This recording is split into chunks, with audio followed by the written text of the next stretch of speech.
ಇವತ್ತಿನ ದಿನ ಮಂಡ್ಯದಲ್ಲಿ ಹಲವಾರು ಕಾರ್ಯಕ್ರಮಗಳಿಗೆ ಚಾಲನೆ ಕೊಡ್ತಕ್ಕಂಥದ್ದಕ್ಕೋಸ್ಕರ ಬಂದಿದ್ದೇನೆ. ಇವತ್ತು ನಮ್ಮ ಮಂಡ್ಯ ಜಿಲ್ಲಾ ಆಸ್ಪತ್ರೆಯಲ್ಲಿ ಒಂದು ಲಿಫ್ಟು ಮತ್ತು ಮಕ್ಕಳು ಏನು ಆಹಾರದ ಕೊರತೆಯಿಂದ ವೆಯ್ಟ್ ಕಡಿಮೆ ಇರತಕ್ಕಂಥದ್ದು, ಅವ್ರಿಗಿರ್ಬೇಕಂತ ತೂಕಕ್ಕಿಂತ ಕಡಿಮೆ ಇದ್ದು ಆರೋಗ್ಯದ ಸಮಸ್ಯೆಗಳನ್ನು ಎದುರಿಸ್ತಾ ಇರತಕ್ಕಂಥ ಮಕ್ಕಳಿಗೆ ಇಲ್ಲಿ ವಿಶೇಷವಾಗಿ ಅವರ ಆರೋಗ್ಯ ಸರಿಪಡಿಸ್ತಕ್ಕಂಥ ನಿಟ್ಟಿನಲ್ಲಿ ಒಂದು ಕಟ್ಟಡದ ಉದ್ಘಾಟನೆ, ಹೀಗೆ ಕೆಲವು ಯೋಜನೆಗಳಲ್ಲಿ 1.5 ಕೋಟಿ ವೆಚ್ಚದಲ್ಲಿ ಇವತ್ತು ಈ ಕಾರ್ಯಕ್ರಮಕ್ಕೆ ಚಾಲನೆ ಕೊಟ್ಟಿದ್ದೇವೆ, ಇನಾಗ್ರೇಷನ್ ಮಾಡಿದ್ದೇವೆ. ಅದರ ಜೊತೆಗೆ ಇವತ್ತು ಔಟ್ ಪೇಷೆಂಟ್ನ ಒಂದು ಬಿಲ್ಡಿಂಗ್ ಏನಿದೆ ಅದು ರಿನೋವೇಟ್ ಆಗಬೇಕು ಅನ್ನೋದಕ್ಕೆ ಡಾಕ್ಟ್ರು ಇವತ್ತೇ ನನ್ನ ಮುಂದೆ ಹೇಳಿದ್ದಾರೆ. ಅವ್ರಿಗೆ DPR ಮಾಡಿ ಒಂದು ಸಂಪೂರ್ಣ ಏನು ಹಣ ಬೇಕಾಗುತ್ತೆ ಅಂತಕ್ಕಂಥದ್ದನ್ನು ಕೊಡ್ತಕ್ಕಂಥ ಕೇಳಿದ್ದೇನೆ. ಅವರ ಲೆಕ್ಕಾಚಾರ 6.5 7 ಕೋಟಿ ಖರ್ಚಾಗುತ್ತೆ ಅಂತ ಹೇಳಿದ್ದಾರೆ. ಅದನ್ನು ಕೊಡಲಿಕ್ಕೆ ಹೇಳಿದ್ದೇನೆ ಡೀಟೇಲ್ ನಮ್ಮ ಕಚೇರಿಗೆ.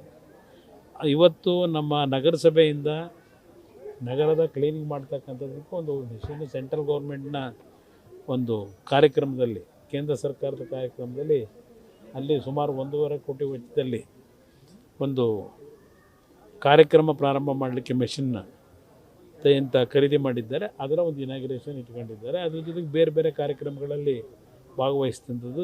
ಅದರ ಜೊತೆಯಲ್ಲಿ ನರೇಂದ್ರ ಮೋದಿಯವರು ಈಗ 12 ವರ್ಷಗಳ ಒಂದು ಯಶಸ್ಸಿನ ಒಂದು ಹಾದಿಯನ್ನು ತುಳಿದಿದ್ದಾರೆ.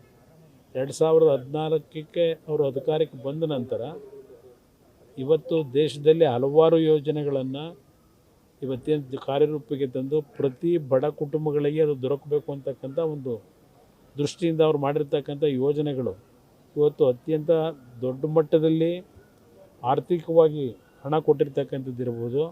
ಅದರಿಂದ ಇವತ್ತು ಬಡ ಕುಟುಂಬಗಳ ಪ್ರತಿಯೊಂದು ವ್ಯಕ್ತಿಗಳಿಗೂ ಒಂದೊಂದು ರೀತಿಯಲ್ಲಿ ಅದು ಆಯುಷ್ಮಾನ್ ಭಾರತ್ ಇರ್ಬೋದು, ಜನ್ಧನ್ ಕಾರ್ಯಕ್ರಮ ಇರ್ಬೋದು, ಅಲ್ಲಿಂದ ಮುದ್ರಾ ಕಾರ್ಯಕ್ರಮ ಇರ್ಬೋದು, ಹೀಗೆ ಹಲವಾರು ಯೋಜನೆಗಳಲ್ಲಿ ಇವತ್ತು ಪ್ರಧಾನಮಂತ್ರಿಗಳ ಒಂದು ಚಿಂತನೆಯಿಂದ ಬಂದಿರತಕ್ಕಂಥ ಕಾರ್ಯಕ್ರಮಗಳು ಅದು ಪ್ರತಿ ಕುಟುಂಬಕ್ಕೂ ದೊರಕಬೇಕು ಅಂತಕ್ಕಂಥ ಅವರ ಚಿಂತನೆ ಇವತ್ತೇನು ಯಶಸ್ಸಿನ ಹಾದಿಯಲ್ಲಿ ನಡೀತಾ ಇದೆ.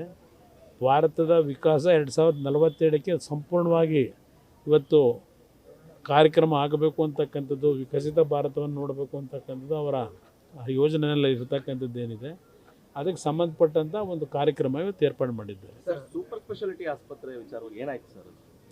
ಹೇಳಿದ್ದೇವೆ, ಇಲ್ಲಿ ಕೇಂದ್ರ ಸರ್ಕಾರಕ್ಕೆ ರೆಕಮೆಂಡೇಷನ್ ಆಗಬೇಕು. ರೆಕಮೆಂಡೇಷನ್ದು ಇನ್ನೂ ಕೇಂದ್ರ ಸರ್ಕಾರಕ್ಕೆ ಕೊಟ್ಟಿಲ್ಲ. ಕೊಟ್ಟ ತಕ್ಷಣ ಅದರ ಬಗ್ಗೆ ಗಮನ ಹರಿಸ್ತೀವಿ. ನ್ಯೂಸ್ ಫಸ್ಟ್, ನಿರ್ಭೀತಿಯಿಂದ ನಿಮ್ಮ ಪರವಾಗಿ.